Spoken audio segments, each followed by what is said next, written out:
Evening and welcome to the sports segment here on The Pulse with me, Rick Wampofo. And on Friday, we did build up heavily to the Super Clash, where some of you had the privilege of calling in and letting us know your predictions. Surprisingly, no one went in for a draw.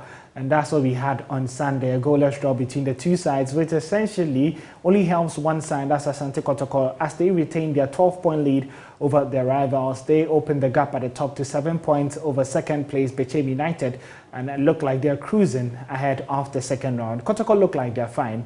It's Hearts-of-Oak who look like they're in a bit of issue in terms of struggling up front. Now, they've scored 15 goals in 17 games in the first round. That's the team averaging less than a goal per game. And so today we're asking the question that Hearts-of-Oak's front nine, is there a case that they're not firing or they're not getting enough chances to score? And joining me in studio is Lawrence. Lawrence, it's a pleasure to have you.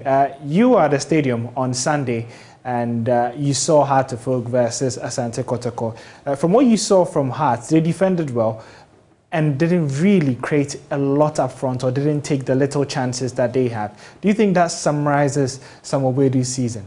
I think goal scoring has been a huge problem for Hearts-of-Oak this season.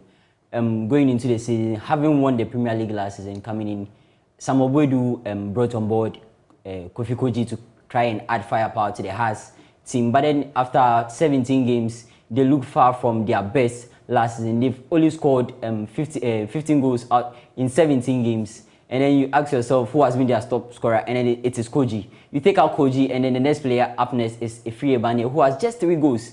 And mind to tell you, Hearts-of-Oak have only scored more than twice in a game, in 4 games out of the 17, which shows how poor they've been in front of goal this season. So their chance creation has not been a problem, but then I feel their attackers have been poor in front of goal. You speak of chance creation not being a problem. Now, in 8 different matches this season, they failed to register a goal. Isn't that a bit of a stretch, considering that if you're creating good chances, at least you have to score frequently in more games, especially considering that a lot of these key players up front were retained from last season where they were scoring goals for fun? Last season they had Benjamin Efutu turning up at some point. They had Daniel Efriye Banye also coming into the party. Isaac Mensah were all scoring. But then this season it has been Koji. And then when Koji sets out, you see that Efriye Banye struggles to even make an impact when he's played as a top striker or even behind the striker. It's been a huge problem for Hearts. I think chance creation, as I said earlier, has not been a problem because you have Salif Ibrahim doing what he did last season. You have Gladson Awaku adding up to the quality they have up front and then in the middle of the pack. So you ask yourself, what has been wrong for Samuel Wedu and his men? And you go to the fact that they've not found consistency at the front line. He keeps changing the setup. He keeps changing the strikers that play in each game. And then you saw from the game against Kotoko, almost half of their chances fell to midfielders. It couldn't get to the strikers. So if the strikers, you have your strikers staying in the box, staying around the box, trying to get the chances that they create, I think they could be good going forward.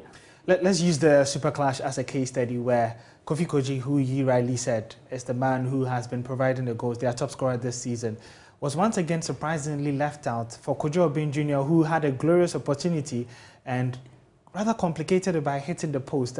Do you get the understanding as to the reason why Samuel Wedu keeps on benching his top scorer? Well, I think he made an excuse that Kofi Koji has to work a little more harder to get back into the side. I don't know what harder means because in the first round of the season, we've seen Kofi Koji turn up for on a numerous times for Accra Hearts-of-Oak, winning them maximum points. So I don't get why he decided to bench Koji in a game against Asante Kotoko, knowing that Kotoko have a defense that it has not been shaky although, but then with someone like Kofi Koji who has played in the Super Clash before, you know his quality. So I just don't get why Wedu decided to bench Kofi Koji in place of Isaac Obeng. Isaac Obeng wasn't bad, he was good, but then when he was presented with such opportunity, you need a striker who has a little bit of composure, and that is what Isaac Obeng didn't have. Kofi Koji would have done better on that occasion because Obeng Jr. had a goal at his mercy and then he failed to live up to expectation. Well, Hearts had the opportunity to go into the market and they went in for a midfielder and Suleiman Tari. Do you think that was the right decision? He's been here for 3 games, still no wins. They've still not been fruitful in front of goal.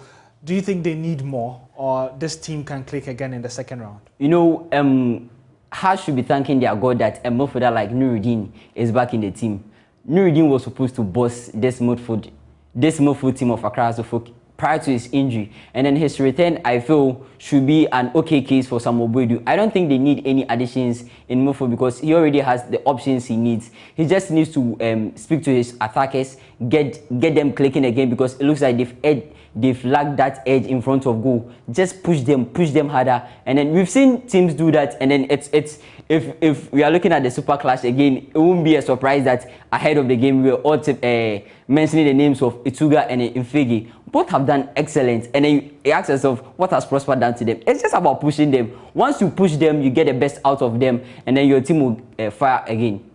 Would you say Etuga and Etuga and Mfege are the reason why Asante Kotoko would probably go on to win the league ahead of Hartlepool?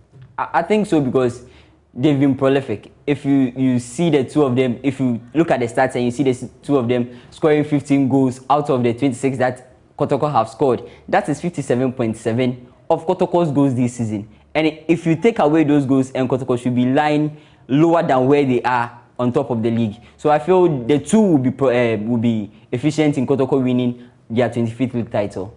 All right, thank you very much, Lawrence. And interestingly, Mfege and Mbele's 15 goals is the same as Hartlepool scored. That's the whole team got 15 goals as well in the first round. So the goal problems, or the push to get more goals in the team, has been very, very evident in Hartlepool's first round. But can Samuel Boadu turn it around? He definitely believes so, and he says his team would keep on fighting. It's just 12 points, and remember, both sides would have to meet again in Kumasi. 17 games remaining. We'll see how the second round of the Ghana Premier League pans out. My name is Orek Wampofo, and if you want some more sports stories, you can follow us on social media at Joy Sports GH, or you can check our website, myjoyonline.com/sports. I'll be back again later in the evening to bring you the sports segment here on the Joy News Prime.